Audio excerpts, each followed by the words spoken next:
खोल के रखी होगी। आज हम विज्ञान में क्या नया पढ़ेंगे? आज हम पढ़ेंगे भोजन, स्वास्थ्य और रोग।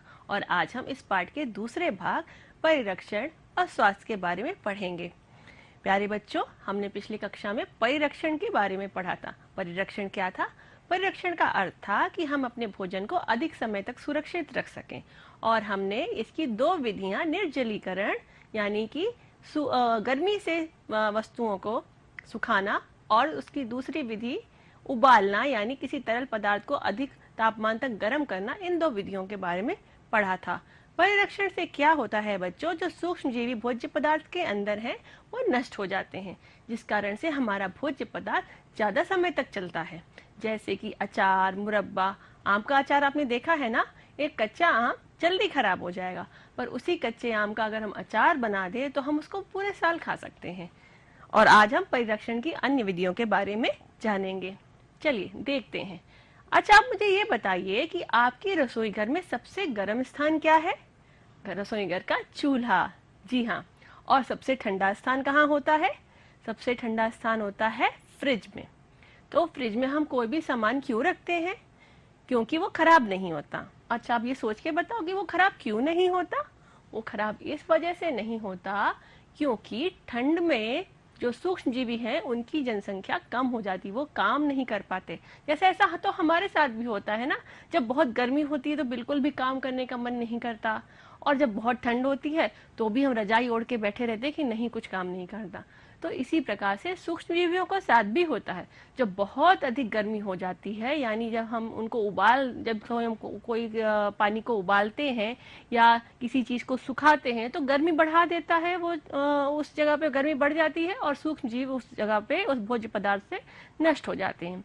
और इसी प्रकार जब बहुत ठंड हो जाती है तो सूक्ष्म जीवी एकदम निष्क्रिय हो जाते हैं, मतलब कोई क्रिया नहीं करते। इस कारण से हम अपने भोज्य पदार्थ को फ्रिज में रखते हैं। तो कूलिंग को हम क्या कहते हैं? हिमीभूत। हिंदी में क्या कहेंगे? हिमीभूत। कूलिंग का अर्थ है किसी भी चीज को ठंडा रखना। जब हम ऐसे स्थान का निर्माण करते हैं जहां कोई चीज ठंडी रह सके तो इस क्रिया को हम कहते हैं प्रशीतन। क्या बोलते हैं? प्रशीतन। और इंग्लिश में इसको कहते हैं रेफ्रिजरेशन। इसी कारण से हम फ्रिज को रेफ्रिजरेटर भी कहते हैं, और हिंदी में इसको क्या कहेंगे? प्रशीतन यंत्र। ठीक है। अगर हम किसी वस्तु को 18 डिग्री सेंटीग्रेड तक ठंडा रखते हैं तो इसको कहते हैं हिमीभूत यानी कूलिंग। और हमारे फ्रिज का तापमान कितना होता है? 60 डिग्री से 10 डिग्री सेंटीग्रेड तक होता है। जैसे पिछले पार्ट में हमने निर्जलीकरण पढ़ा था ना, निर्जलीकरण में क्या हुआ था कि सूर्य की किरणों द्वारा, सूर्य की गर्मी द्वारा हमने चीजों को सुखाया था। उसी प्रकार ठंड में भी क्या होता है? बहुत अधिक ठंडी से भी हम चीजों को सुखा सकते हैं।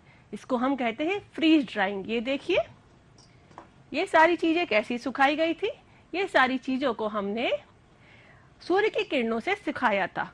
इसी प्रकार से जब बहुत ज्यादा ठंड होती है तो हवा से भी नमी निकल जाती है और चीजें सूखती हैं। जैसे ये मेरा हाथ देखिए, और हमने इसमें लकीर खींची, ये सफेद सफेद लकीर आ गई ना। ये लकीर क्यों आई? क्योंकि हवा ने मेरे हाथ की नमी को खींच लिया है। तो ठंडी हवा क्या करती है? पदार्थों के अंदर से नमी को खींच लेती है। और ये ठंडी हवा अगर -50 से -80 डिग्री तक होती है, यानी बहुत ठंडी, 0 से भी -50 से -80 डिग्री तक ठंडी होती है, तो ये क्या करती है? पदार्थ के अंदर से सारी नमी खींच लेती है। जैसे अभी हमने हाथ में देखा था ना, सफेद रेखा। क्यों हाथ में सफेद रेखा क्यों आई? क्योंकि त्वचा से ठंडी हवा ने नमी खींच ली है। तो इसी तरह से बहुत अधिक ठंडी हवा उस पदार्थ के अंदर की सारी नमी को खींच लेगी। तो इस विधि से भी निर्जलीकरण किया जाता है और चीजों को, भोज्य पदार्थों को अधिक देर तक सुरक्षित रखा जा सकता है। जैसे कभी अगर आपने ध्यान दिया हो कि अगर आपने मैगी बनाई हो और उसमें आपने मसाला डाला हो तो अपने आप मटर आ जाती है। वो मटर कहाँ से आई? उस मटर को इसी विधि द्वारा सुखाकर मसाले के साथ डाला गया है। और जब हमने उसको दोबारा बनाया तो उसके अंदर पानी घुस गया, जो कि पहले निर्जलीकरण के द्वारा निकला था, फ्रीज ड्राइंग द्वारा निकला था। और अब उसमें जब पानी गया तो वो फिर से फूली हुई मटर हमें दिखने लगी। तो इस विधि भी द्वारा भी हम भोज्य पदार्थों को सुखाते हैं। जैसे ये देखिए, इनको ठंडा रखा गया है ना। ये हमारे जामुन है, ये स्ट्रॉबेरी। तो ठंडा रखने पर क्या होता है, जो सूक्ष्म जीव हैं वो भोज्य पदार्थों पर वृद्धि नहीं कर पाते। दूसरी विधि है रासायनिक पदार्थों द्वारा परिरक्षण करना। अच्छा बताइए, आपकी रसोई में क्या क्या रासायनिक पदार्थ हैं? सोचिए थोड़ा, कोई रासायनिक पदार्थ का नाम याद आया? बच्चों, आपकी रसोई में सब कुछ रासायनिक पदार्थ ही है, चाहे वो शक्कर हो या नमक हो या किसी भी तरह के मसाले हो।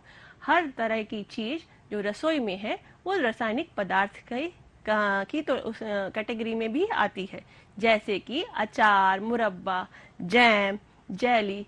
तो रासायनिक पदार्थों से क्या होता है कि जब हम रासायनिक पदार्थों का प्रयोग भोजन में करते हैं तो उसके अंदर से सारा जो जल है वो निकल आता है और इससे सूक्ष्म जीवियों से रक्षा होती है। हम बार बार इस बात की बात कर रहे हैं कि हमें भोजन से जल को निकाल लेना है। उससे होगा क्या? देखो, जैसे हमको जीवन जीने के लिए हवा और पानी चाहिए, इसी प्रकार से सूक्ष्म जीवियों को भी जीवन जीने के लिए हवा और पानी चाहिए होता है। अगर उस भोजन पदार्थ के अंदर बिल्कुल भी पानी नहीं होगा, बिल्कुल भी नमी नहीं होगी, तो जो सूक्ष्म जीवी है वो उसमें पनप नहीं पाएंगे। इसी वजह से जैसे अचार हुआ उसमें नमक डालते हैं, मुरब्बा हुआ उसमें शक्कर डालते हैं, तो ये सब क्या करते हैं, उस अचार के अंदर से, उस मुरब्बे के अंदर से सारा पानी बाहर निकाल लेते हैं, जिससे सूक्ष्म जीवी उसमें नहीं पनप पाते हैं।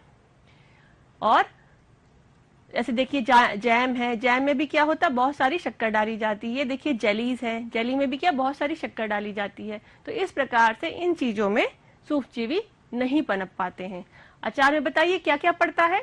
अचार में क्या क्या होगा? जैसे इसमें दिख रहा है, राई है, जीरा है, और क्या होगा, उसमें तेल होगा, बहुत सारा नमक होगा और सिरका होगा। तो ये सिरका, तेल, नमक वाला जो तरल है वो क्या करेगा, इस अचार के अंदर से सारी नमी को खींच लेगा, और जब हम इसको धूप में रखेंगे तो वो नमी उड़ जाती है। तो इस अचार के अंदर में फिर कोई भी सूक्ष्म जीव नहीं लगेगा और इस अचार को हम बहुत देर तक खा सकते हैं। तो आप ये सोच रहे होंगे कि अगर ऐसा है तो फिर फफूंद क्यों लग जाती है अचार पर? फफूंद भी तो एक सूक्ष्म जीवी ही है ना। हाँ बच्चों, सही कहा। लेकिन फफूंद को अगर आपने देखा होगा तो वो हमेशा तेल के ऊपरी भाग में लगती है। जिस जगह तेल नहीं होता फफूंद उस जगह लगती है। जो भाग अचार का तेल के अंदर होता है वहां फफूंद नहीं लगती। ऐसा क्यों हुआ? जब हमने अचार का डब्बा बंद किया तो उसमें जो हवा थी उसमें कुछ फफूंद के छोटे छोटे कण होंगे और वो अचार के साथ बंद हो गए और फिर वो उस अचार के ऊपर बैठ गए। वो वहां उनको भोजन मिला और वो अपनी जनसंख्या बढ़ाने लगे। तो जब भी हमें अचार बनाना है और हमें ये देखना है कि इसमें कोई भी सूक्ष्मजीवी ना लगे तो हमें तेल एकदम ऊपर तक भरना है। उससे क्या होगा, हवा के लिए स्थान नहीं होगा, तो सूक्ष्मजीव इसमें हमारे अचार को बर्बाद नहीं कर पाएंगे। तो कई बार क्या होता है कि हमें हमारे जो रासायनिक पदार्थ हैं, जैसे कुछ रासायनिक पदार्थ क्या है, जैसे नींबू। नींबू क्या होता है, खट्टा होता है। नींबू को हम सिट्रिक एसिड कहते हैं। या सिरका जो हम गन्ने से बनाते हैं उसको क्या कहते हैं, एसिटिक एसिड। तो ये घर में बन जाते हैं और इसके लिए हमें किसी फैक्ट्री की जरूरत नहीं। लेकिन कई बार क्या होता है कि हमें बहुत मात्रा में चाहिए, जैसे इस केचप को बनाने के लिए बहुत मात्रा में रसायन चाहिए। जैसे अगर कोई अचार की फैक्ट्री है तो उसको बहुत मात्रा में सिरका चाहिए।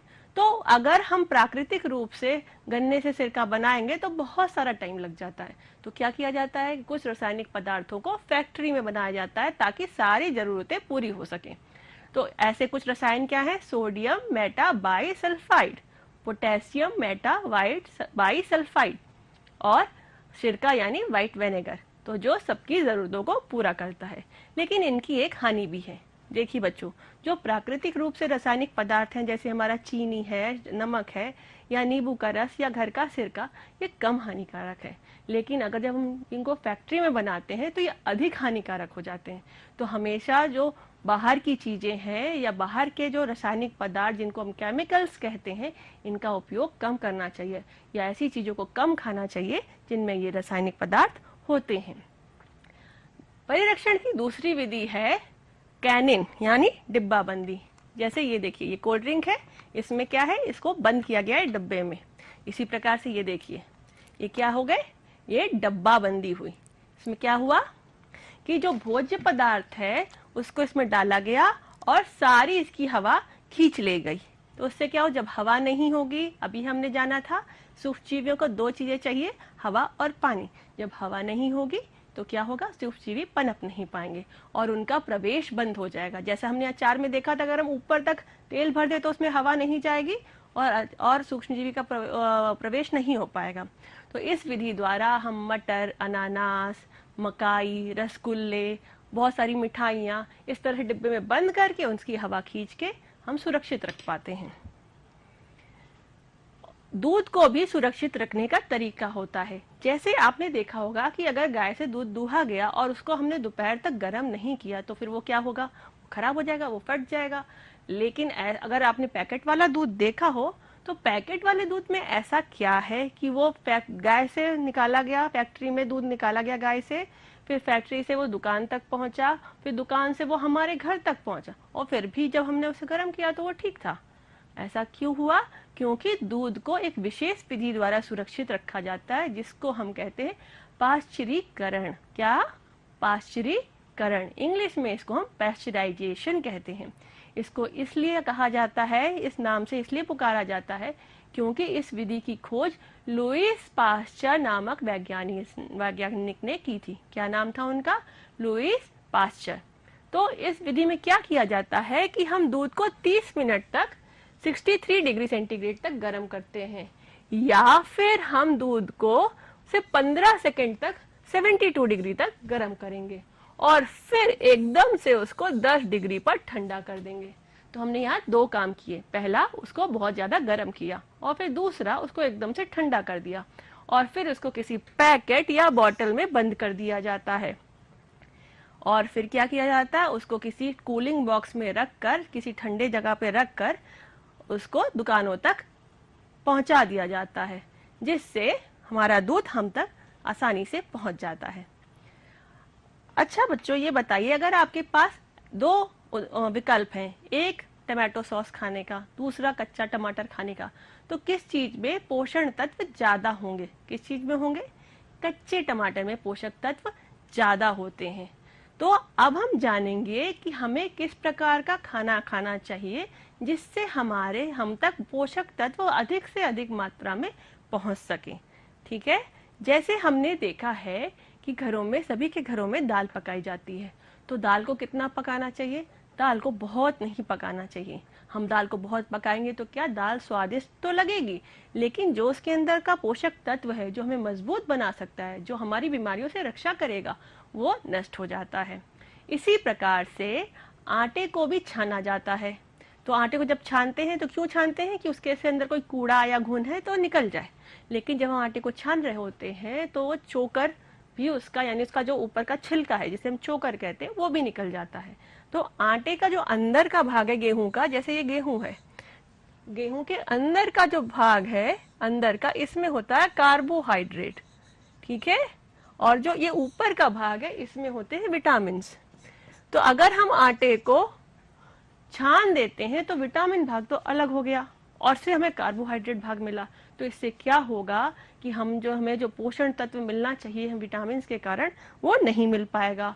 जैसे कि मैदे में क्या होता है, चोकर नहीं होता, जिस कारण से मैदे की चीजों को खाने से हम बीमार पड़ जाते हैं।